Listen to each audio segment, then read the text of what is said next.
আমি আজকে যে ফোনটা রিভিউ করছি এটা হচ্ছে অনর প্লে 10। এই ফোনটা পাওয়া যাচ্ছে মাত্র 11,999 টাকায় 4/128 GB ভেরিয়েন্টে।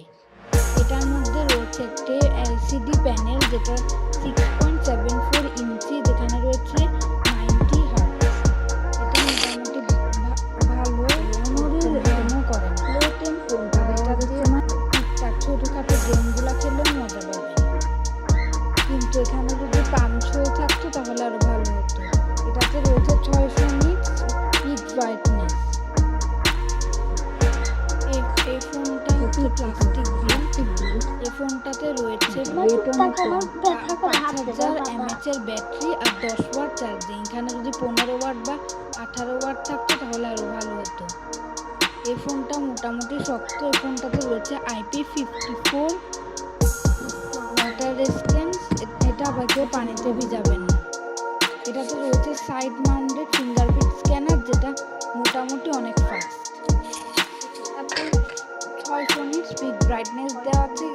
এই ব্রাইটনেসটা আউটডোরে ওরকম স্ট্রাগল করে না, মোটামুটি ভালোই দেখা যায়।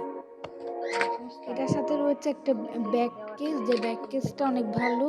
এটা ইউজ করাই ভালো, তাহলে ফোনের আর কোনো স্ক্র্যাচ করবে না বা ভেঙে যাওয়ার চান্সটাও কমে যাবে। ফোনটাতে প্রসেসর হিসাবে রয়েছে মিডিয়াটেক হেলিও G81, যেটা একটা মোটামুটি ভালো প্রসেসর এই বাজেটে। অন্য 16-17 হাজার টাকা বাজেটে সেম প্রসেসর দিয়ে এখানে অন্য 12,000 টাকায় ভালো প্রসেসর দিয়েছে।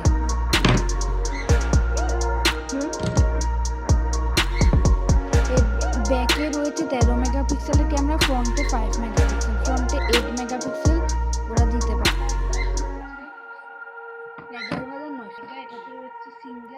এখানে রয়েছে সিঙ্গেল স্পিকার, ডুয়াল স্পিকার থাকলে ভালো হতো।